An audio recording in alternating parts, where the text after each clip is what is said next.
Great. It's so nice to meet you all. I hope you're all well today. It's a bit hot, isn't it? It's already rocking up towards 29 degrees where I am. So a bit like heating up evaluations in AI, maybe. The sun is drawing a corollary. I don't know. But anyway, it's really nice to meet you all. Just a quick one. So how many of you know the valuation of your business today? Why don't we get some few people to put their hands up? Yes. Okay, anyone else knows the value of their business today? Mark says he does. Chris does. Right, okay, then you're going to have to shout out what you think it's worth then. So Oh, today, if you're going to sell it to somebody today, not what it might be worth in the future, Mark, I don't want to say, don't want to tell you that. don't want to tell me that. Anyone else braver? Does it matter whether you tell people? Big question. Should it be a big secret? I don't know. Anyone else want to be brave and try and have a stab at what they think their business is worth?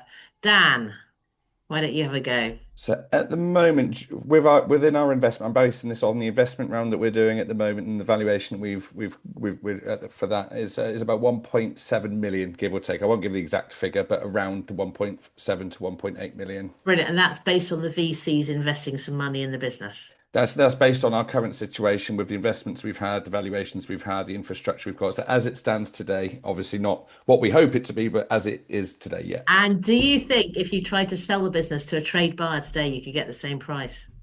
I hope so. I have no idea. Ah, well, okay. So I'm going to try and unravel some of this for you. Okay. So most people don't have no idea what their business is worth. Most people who do funding rounds have a sense that maybe it's worth what the investors paid. But I'll give you a very simple example about that. So the day before you take in the money, the business is the shape it is, yeah? The day after you take in the money, the business is still the shape it is, isn't it? Plus a load more cash. So is the business actually worth more because the investors have put some money in at a crazy valuation? Maybe, but maybe not if you're trying to sell the business the very next day, because a trade buyer, would only pay for the business for what it is. So investors' valuations are very different from trade buyer valuations. Let's just talk quickly about how valuation grows over time. So when you start a business, do you think the business is worth anything? Hands up if you think when you actually start your business on day one, do you think the business is worth anything at all? Anyone think, It, yeah, it's got it, it's got a value. It's got yeah, to be worth something correct. because of everything that you've put into it. It doesn't necessarily mean that you've got, a valuation because you've got money coming in, but all the work and all the investment that's been done previously to getting it to that point has got to have some sort of value, which will only increase as and when you get income coming in as well. Correct, Andre. Absolutely, Andre. Is that correct pronunciation? But Yeah. absolutely. This is one of the great myths. People think that companies have no value when they start. But actually, you rarely start a company before you've thought of the idea for the business. And by definition, and the company, you almost automatically transfer loads of intangible IP on the day you start the business. Whether you actually write that down is a different matter. Whether you should write it down is possibly something you should do, which is to actually land that value inside the business, is to actually write an agreement when you set up the business saying, I give all this stuff I've been thinking about into the business and the business now owns it. The classic is the website. Most people think of idea, buy website, set up company and forget to transfer the website into the ownership of the company. Which can be a bit of a fun and games, which that's their major marketing channel. So you can work out the value of the business as a startup, can't you? Because you can add up the cost of the website and possibly a sort of notional thing for the time you've spent, and maybe you've bought a few pens and pencils or laptops or whatever. So all businesses start with some value, and even that you can get a handle on. And you can also establish the value using something. There's various things called scorecard methods. So long before you've got any financials, which you can do clever calculations with. You can do what's called a scorecard valuation, which is you look at the key features like the management team, the market opportunity, the size of, or, what the business is actually doing, the financial potential. So quite what we call qualitative features. So features that don't immediately have a number attached to them. And what you can do is you can sort of assign a number to them.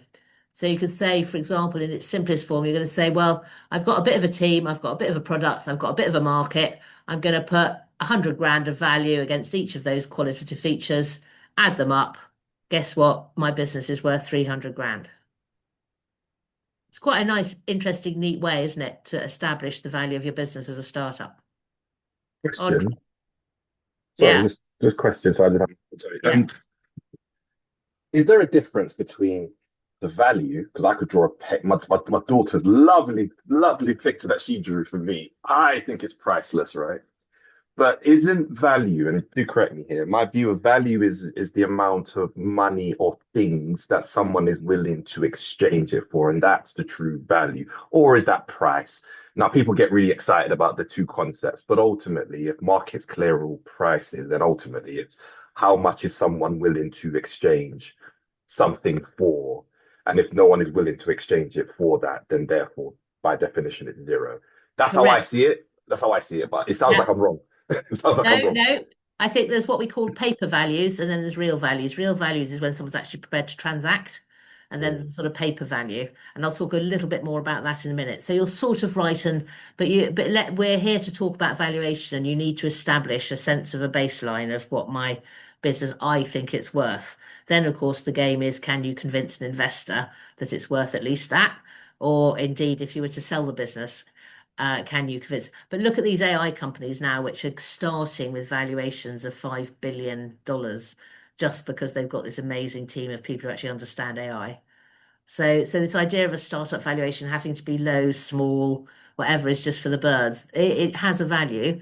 Articulating that value is part of the very entertaining job that is valuation work. As you get your business up and running, of course, once you get to some sales and maybe some profits, you can start getting a handle on what the sort of notional value might be, can't you? Because you can look at similar companies that have maybe sold themselves or raised capital, and that can give you a sense of what the value might be as time goes on. And as the business gets more mature, if you do a funding round, that might establish what we would call a valuation data point. But that's a good thing to have. Is it real? Could just because an investor's invested at, of 20 million valuation, could you actually sell the business tomorrow for 20 million? Almost certainly not. You might be able to raise more money from other investors at a 20 million valuation, but you're very unlikely for a trade buyer with your nascent little company that's, only got a few sales and maybe no profits yet. There's no way a trade buyer is going to pay 20 million for it, are they? Vanishingly unlikely anyway. And then, of course, as time goes on and your business grows and you get more financial information, you're able to use that financial information to establish other ways of working out what the value is. We call these valuation methodologies. So the big ones are, if you've got a business which is full of physical assets, so like a property business, you often value it on something what's called net assets. So you look at the asset values in the company, you take off the debts, and that gives you an idea of what the value of the company is if it's full of physical assets. Most companies, of course, how many of your companies are physical assets and how many of them are basically IP-led assets? So they're like, you have a few laptops and some clever people and some great customers. Yeah, IP, a lot of you are IP, I should think. I know some of you might say software. Softwares are really in an interesting place right now with the development of AI, whether software's got any value or not. Very interesting debate. We could talk about that maybe in the Q&A later. So anyway, so as you grow your business, then so you also then if it's not physical assets, we deal with things which give us data points which capture value, which is more intangible. So you can do a multiple of revenue, you can do multiples of profits, and then you can get into some really big fun and games, which is something called cash flow valuations or discounted cash flow valuations, where you work out how much cash the company is chucking off each year. This is the cash it doesn't actually need to keep growing. So it's the surplus cash. You work out what the surplus cash is, and you can then basically look at all your cash over the future years and basically discount it and then add up all the discounted rates. How many of you understand discounting? Please say yes, shout out if you do understand what discounting is. No. Yes. No, Are we talking DCF? Yeah, we're talking DCF. Yeah. Yeah. Okay, so some of you do, some of you don't. So discounting, the easiest way to explain it is, I'll do a little test. Would you rather have a pound today, or if inflation's 10% in the next year, would you rather be given a pound in a year's time? What would you rather have, a pound today or a pound in a year's time if inflation's 10%? Someone shout out. Pound Today, Of today. course. Today. today, exactly. Well done, everyone. Thank you, Ed. Nice to see you. So in a year's time, that pound would only be worth 90p, wouldn't it? Because of the inflation eating 10% of the value. It's why inflation is a complete killer. It's also the inverse, of course, is compound interest, which is the eighth wonder of the world. So this idea that over time, the value of something changes because of things like inflation or compound interest, that's effectively the underpinning for this idea of a discounted cash flow valuation. So in very simple terms, think of all that cash you're chucking off over the next 10 years, every single year. And in 10 years' time, even though that number may say 500 billion, inflation will have eaten away at it. So it's that 500 billion in 10 years' time is not worth 500 billion today. It might be worth 400 billion. So the discounted cash flow methodology, which is quite tricky, if you've not done it before, I suggest you get some help from somebody, is a way of trying to work out what your business is worth today. It's a lot of numbers, and I do a lot of valuations with my colleagues, and we've got Jack here as well today, but there's another gang behind the scenes. All we do is establish the value of companies, mainly for Her Majesty's Revenue and Customs, who tends to get interested in the value of things so that they can charge tax to us. And we look at value as something which is about doing the mathematical calculations, which are mathematically correct, and then arguing why they do or don't include things that matter. What is the big thing? If you did a multiple of revenue valuation, so you said, I think my business is worth twice my revenue. What is the big thing that may not be encompassed in that valuation that might be a real big bit of value in your business by using a revenue multiple? What do you think? Might not have been IP profits. Yes, profits might not have been. Yes, a good point about profits. Yes. And of course, IP. So IP, particularly on UK balance sheets, is rarely put on the balance sheet.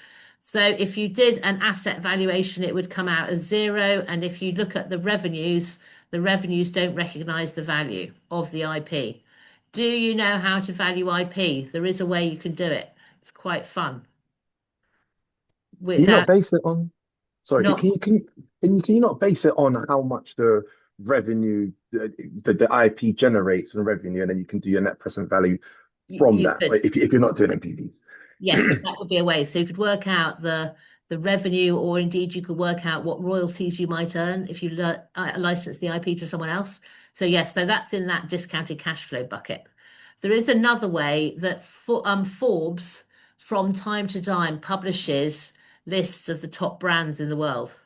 And it does a correlation of what their perception of the value of the brand is versus, for example, the market cap of the company, or sometimes against the revenues, indeed. So usually Google brand value is ahead of its market cap because Forbes tends to believe that Google, which we've seen, of course, the Google brand has managed to extend way beyond being a search engine, hasn't it? So, but some brands where, let's take maybe some sort of fairly basic food brand, it might be worth less than its revenue or less than its market cap because it's got nowhere else to go. The brand has been exploited as much as it can. Interesting point about, I wonder what McDonald's is worth relative, what its brand is worth relative to its, because of course it's a really interesting example of one brand, isn't it? But Peter, if you got a thought. Yeah, just a thought, because I've got a company that doesn't have any revenue, and but I've got lots of technical documentation and put a lot of investment in over the years.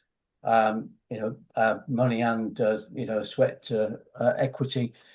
So how much does that work out in terms of how much impact I have on valuation? Okay, so that's so as a baseline, you can add up the value of yourself in the market, of how much you've invested in your time and the money you've spent. at a very basic level. But probably a better way of thinking it is how long and how much would it cost a competitor to get to where I am today? Interesting. Yeah, because often you think, oh, I must have invested so much, it must be worth a lot. But actually, if in fact what you've uncovered or created in your business is something that, frankly, next week someone else could just say, oh, I could do that. Yep. Or vice versa. It Or could be vice quite versa. difficult to, with all the calculations and the research that's done, and you come up with an idea as such that would take a lot of working out. Yeah. Correct. Thank you. What sort of ways have you thought in ways you could protect the value of your business, establish the value, which is quite effective as a way of getting some value into your business that might be recognizable quite quickly? There is one really simple trick, which is really cheap. Well, patents I don't believe in necessarily, because when you put a patent out there, you're actually telling everybody what you're doing. And if it's something simple, then somebody can copy it very easily. And so I'm a believer in, putting out a headline, if you like, and saying I can do this, but then how it's done, I'm keeping to myself, so that, or up to a point, it depends on when you talk to investors, you have to say how you're doing it. But keeping that so that the IP is generated when you actually do it, when you're actually making the thing to against the idea. So valuing that, I think, is very difficult. I think that's right, but there is a simple one, which is to register a trademark. Oh, So, I've done that. The name, yeah. So registering or getting the right name and the right trademark and making sure you own the right websites is a really good starting point for starting to establish some value in your business. Coca-Cola is still a trade secret. It's not actually, because everyone who makes fake Coca-Cola has worked out the chemical formula now, because they don't want to breach the trade secret. So they go as close as they can to the trade secret without actually breaching the trade secret.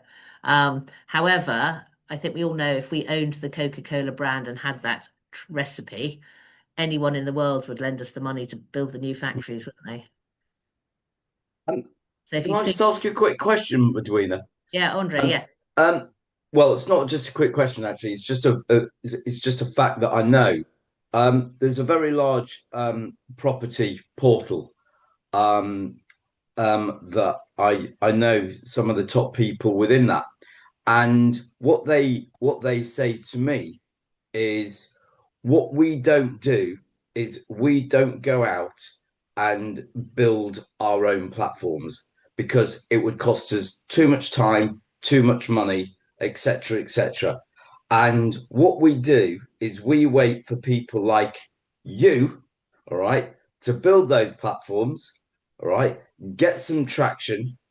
And it doesn't have to have a lot of traction, because what they then do is they see the value of how they can plug that platform into their platform, because they've got the data, right, already to make that platform, VUM. So you can, for example, I've got a platform, and they said to me, we would look at buying you, right, once you've got a little bit of traction and you've built up your brand and you've built up, the awareness and everything, because it's so much we would buy you for 10 million or 20 million if the valuation was right, of course, because they know that within weeks or months they can get the revenue up massively, because they've got millions of data.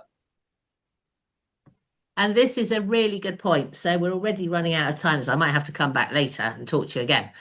Trade buyers buy on what they call payback. Okay. So we all think they pay multiples of revenue and multiples of profits. Rubbish. They pay on how much money they can exploit and how quickly they can get the cost of buying your business back again. So your 10 to 20 million, most companies want to get that 10 or 20 million they pay for your business back in 1 to 2 years, if not 3. And this is one of the great myths about valuation, because we see these crazy VC investor valuations, And they're great and amazing when more investors will keep investing. But ultimately, you've got to either sell this business or IPO it to make lots of money yourself. And the people who are going to buy it will buy on payback. So what the VCs know this, so they're looking to get you to do an outlandish amount of growth and be really, really successful to really prove how much money, more money the trade buyer can make. I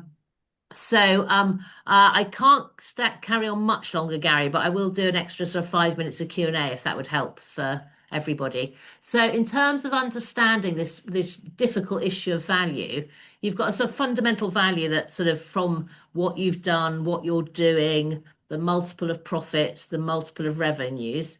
Then you've got a whole spectrum which is like investor valuations. And investor valuations, they're investing because they want IRRs. They want return on investment, they want cash on cash returns, and they're looking, of course, Andre, I'd love to. VCs are looking for you to be part of a portfolio. They want one or two or three of those portfolios to knock it out of the park.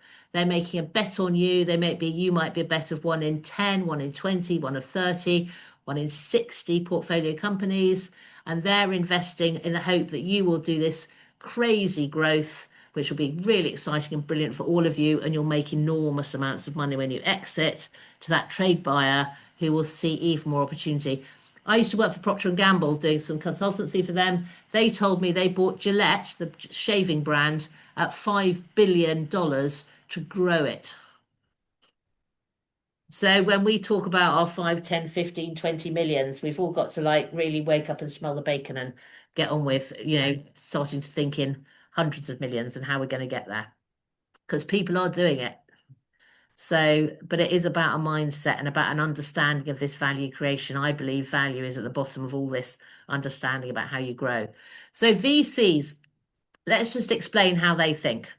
VCs are amazing and brilliant people. They want these knock it out of the park. They also have to balance their portfolio. They have to invest often in the UK. They might have restrictions on when they have to invest. I've certainly seen deals go through at valuations which have subsequently gone, let's say, sideways or down, because the VC had to invest money by a certain date. So if you're raising money from VCs, it's not just about the valuation and the money, it's about the tactics of the VC needing you as much as you need them. VCs also are very good at the number crunching. So they are going to pay the price which they think after more funding rounds will still make them a lot of money. They use all sorts of funky, clever instruments to do this. Probably, Robin, you've just said probably look at Crunchbase, which is the free source for getting lots of VC information. It's a website called Crunchbase. So VCs, they also look at other issues, also angels. Some of you might have angel investment. Angels also, they look at not just the percentage they own, which determines the valuation, but they also look at things like control. So when they look at value, they don't just look at the maths, they look at how much they can control the ability to create value in the future. So when you're looking at a VC term sheet, don't just look at the number, which apparently makes your business what's called post money worth £500 million. Look at what is the real value, excusing any puns, of their offer. Are they offering you value added? Are they demanding board seats? Sometimes the value might be positive. Sometimes you might find it a bit challenging because you might think, are they going to help me create more value or not? Most VCs are trying very hard to get extra value because they only win if you win and make money. However, they also are ruthless.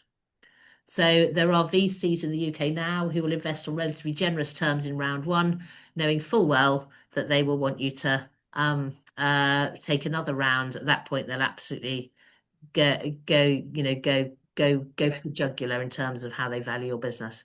Down rounds are a bad idea. Down rounds dilute existing shareholders. So that's something to think about. But the whole VC angel area of raising capital, its whole valuation framework and metrics are very different. A lot of VCs set the value about the amount of percentage of the business they can own or control. So rather than thinking about the value, they say, I've got £3 million to invest. I need to own 30% of your business because that's part of my model. So I'm going to make your business worth, so 3 million, it's going to be 9 million after I've invested my 3 million. Another investor might say, I've got 3 million to invest, but I only want 25% of your business, in which case your post-money valuation would be 12 million, not 9. So do you see how VC valuations may not bear much correlation to sort of reality? They bear more correlation to the nature of the structure of the deal that you're doing with them. And keep bearing in mind those trade buyers will want payback. Just because I'm very short of time now, employees. So how many of you have got share options out for your staff?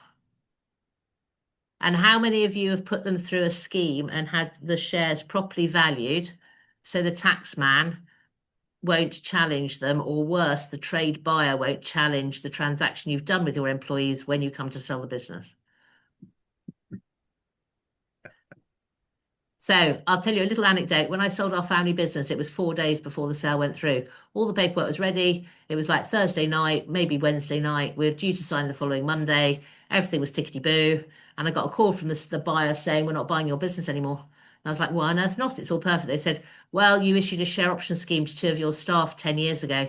And we can't find any paperwork to support why you chose the valuation you chose. And we think the tax man's going to challenge that. So we don't buy companies with tax problems, so we're not going to buy your company anymore. You've got 3 days to prove to us why there's not going to be a tax challenge, or we don't buy your business. This happens all the time. Did So you get there's it sorted? we did. I've never sworn at an accountant more in my life. I was hopping bloody mad. But it's true. So you lot will all be thinking, oh, we'll issue our share options to staff and not try too hard, not think about it. And there's a risk then if you sell the business that the buyer won't actually buy your company because they'll be worried about a tax fight after they own it. Because of course the value will only be crystallized on the share option scheme on exit. So therefore it's after exit that the tax man will start getting interested. Another favorite game I had. Oh, Deborah, yeah. I was going to say, it's slightly sort of tangential to that. Have we got the same considerations in partnerships? So I exited about 2 years ago, and my business partner bought me out. And we did speak to my accountant, and he spoke to his, and we did have lawyers in, but we did try to, because we perceived the value of that company not to be a massive amount. So I'm hoping that's not going to come back and bite us in the bum.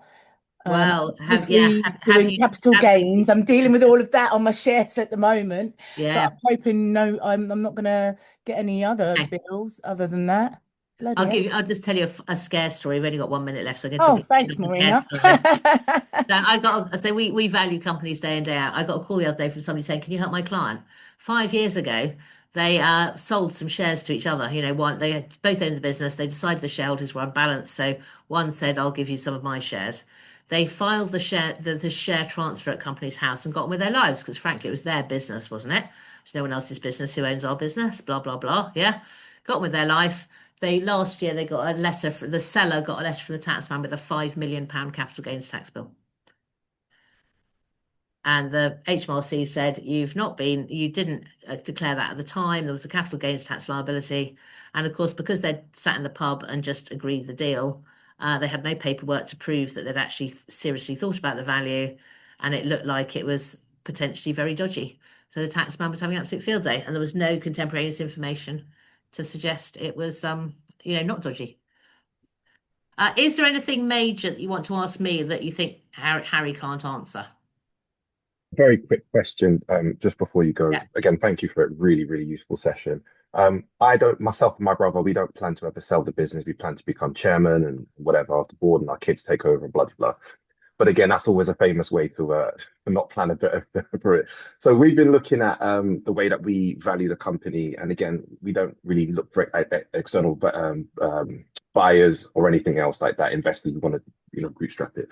My question is, are we doing the right thing by not thinking about valuation? I've looked at it we looked at kind of 2-3 times our multiple. We looked at the net present value and all that kind of stuff. But I've kind of done it as an exercise, just me and Gemini just testing my MBA stuff, right, from the stuff I learned. But I've not actually, gone through the valuation. Would you advise that I do it to understand the value, or is it a waste of time and money? What do you reckon we should do? So you don't necessarily have to use a third party, but you should understand the value. And even if you never intend to sell, one day, if nothing else, you'll die. And inheritance tax planning is a major, major issue now because you used to be able to pass on business assets inheritance tax free, but now you can't. And the government, having sort of crossed that Rubicon, has started. I mean, you've heard about the farmers. So remember, you've got this, you can transfer assets with the 7-year rule. So you want to be thinking at all times about not just the exit, but what if. You can only usually plan for a limited number of scenarios. So, famously, we work with a family, they've got 5 generations. So that they've structured the whole business to make sure the value isn't sitting with the oldest people in the family. So they've used clever things using shares and other clever stuff. However, that means that at certain points things happen which do then generate tax charges elsewhere. And of course, potentially somebody younger could die and the value's been established in their hands and therefore they would have an inheritance tax bill. So this idea that you as a business owner don't have to think about value, you should be thinking about value creation, because if a business is not growing in value, it is dying. So you've got to keep working out how you're going to increase the value. And you've got to be thinking not just about capital gains tax when you exit, but inheritance tax now. Yeah, good job. I'm afraid, even if you're, and remember, if you've valued and raised a funding round and you raised £1 million on a 20 million valuation, how are you going to establish, or how are your executors going to establish if you do die, that your shares aren't worth 30% of 20 million, 6 million, and are in for 40% inheritance tax? Or it's 20%, or is it but they're after a certain limit. So that's a lot of money your estate might have to find on shares which have got no cash attached to them. So what the hell are the executors going to do to pay that tax bill? We're seeing just jump in, sorry, a massive disincentive for angel investors who, if you've got a broad portfolio, you've got an illiquid asset class you can't sell, which could tend to zero. Everyone could crash in a heap, and if you go above the 2.5 million BPR limit, you're in for a world of pain. You're giving your estate a world of pain. Even worse, it's crazy. Well, we're going to have situations where executors are going to find themselves selling the family home to pay the tax bill on the dead person's business interest. Yeah. I mean, it's don't get me going. But having crossed this Rubicon, are we going to find a government that's going to cancel this again? So we've got to be much, much more canny about, and that's why establishing the value and having a record of how the value is changing and growing over time will help people like your executors, if that situation arises, have some evidence of what they want to base things on. If not, you're going to find your executors paying tens of thousands of pounds to get the value established on death. And that will be cash out of your estate that could be going to your families.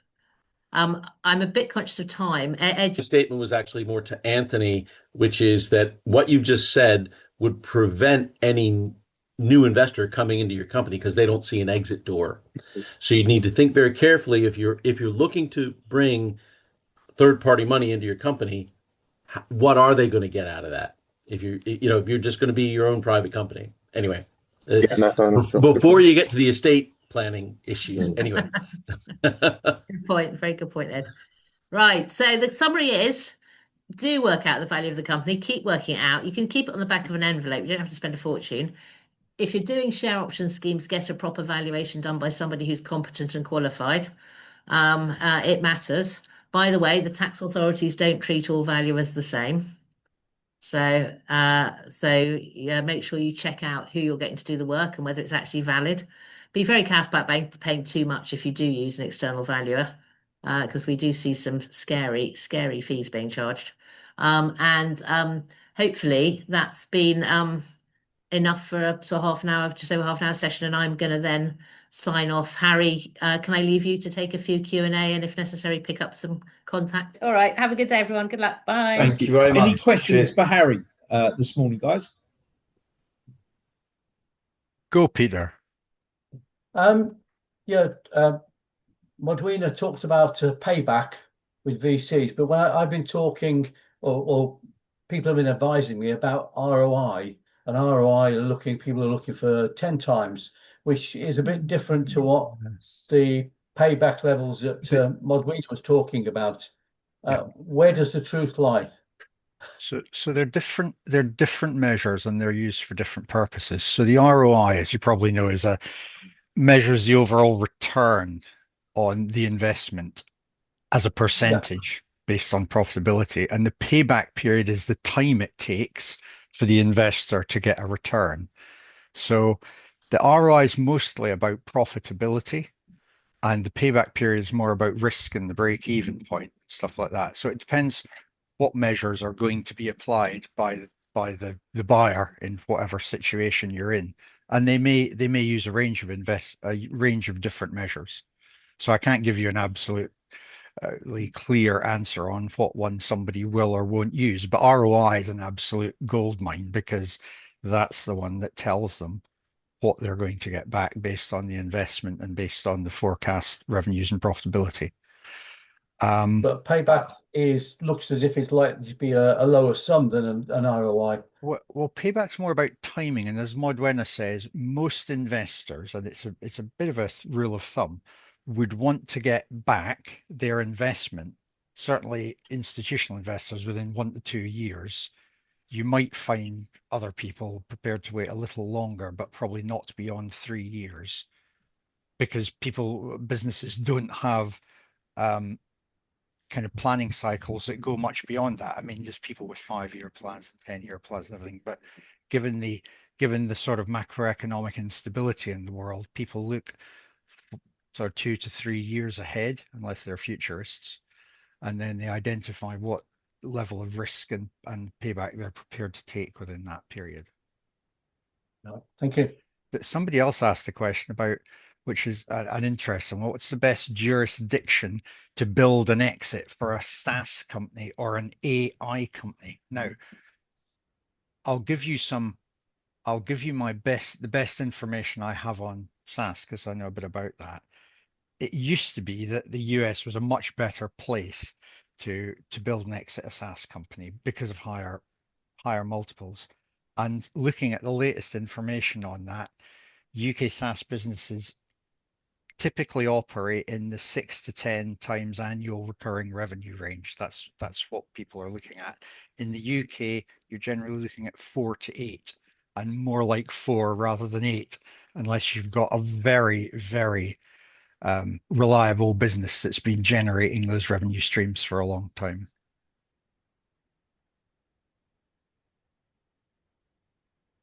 If any what of is you the best? What is the best jurisdiction, well, the Yeah. US, if you can get into it, but then you've got all the kind of organizational infrastructure to set up in the US. The tax laws are different, blah blah blah. You need US advisors, accountants. I'm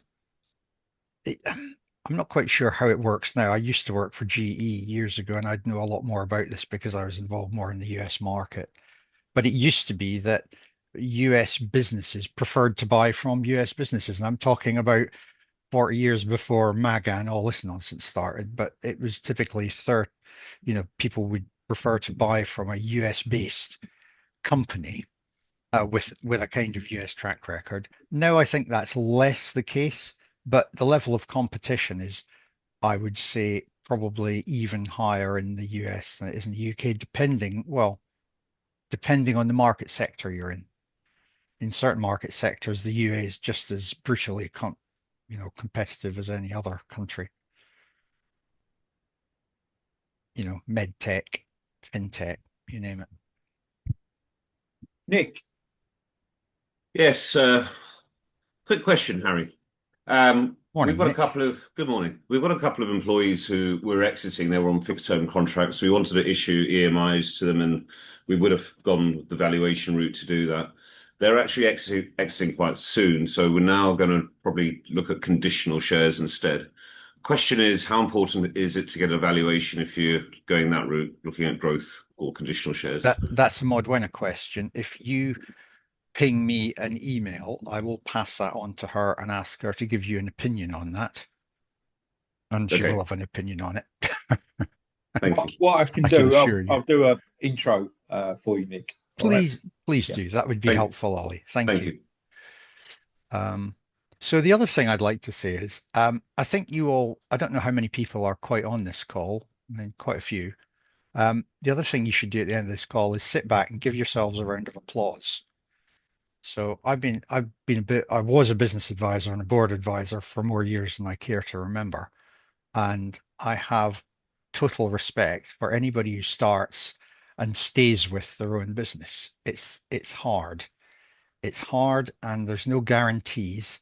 And it's in the world we live in now, there's much uncertainty. And people who are prepared to step outside of a corporate environment and do that and stick with it and make a success of it deserve to be celebrated. Something I have to say, not wishing to be political, our current government doesn't seem to understand. But all of us sitting in this room understand it. And so you should all pat yourselves on the back for having stuck with it. And I wish you all the very best of luck in making something of it, whatever that is and whatever you want it to be. Very, very good words, Harry. Thank you very much for that support. Thank you, Harry. The talk has Very been kind. fabulous. Today we're going to get you guys back, and I'll email Modwenna early next week on that, because I think there's a lot on this we need more help and support with. Yeah, So Modwenna is an interesting person. She started off in investment banking. She moved into the world of angel investing, where she's still extremely well known and respected, and she wrote about it, and she was on the board of VCTs.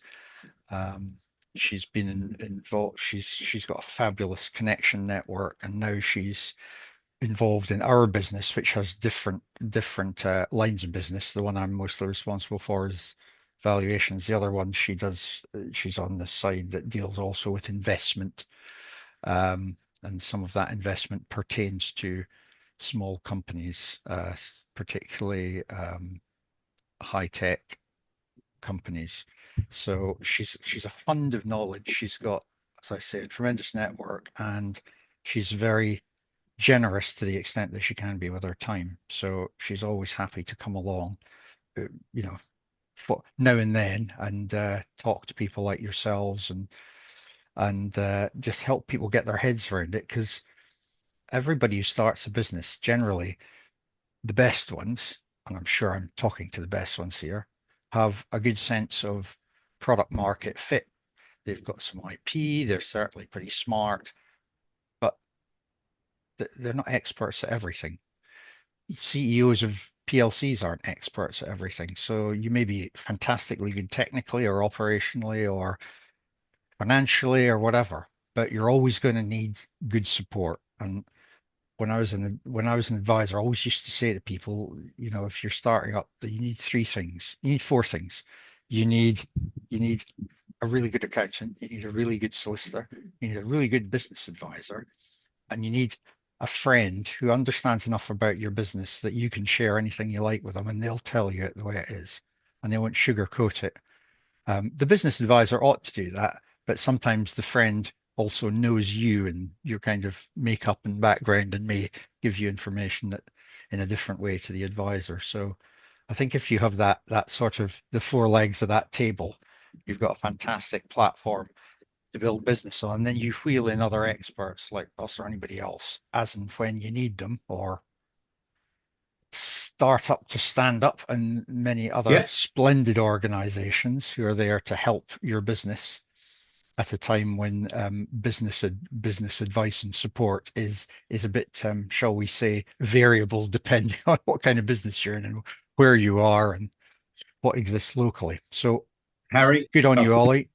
I couldn't agree with you more, and it's been wonderful having you on today. And thank you. Thanks to you all for your attendance and your interest. Really good session this morning. Thank you. Any additional questions you have for just let me know, and I'll pass them on to her. All right.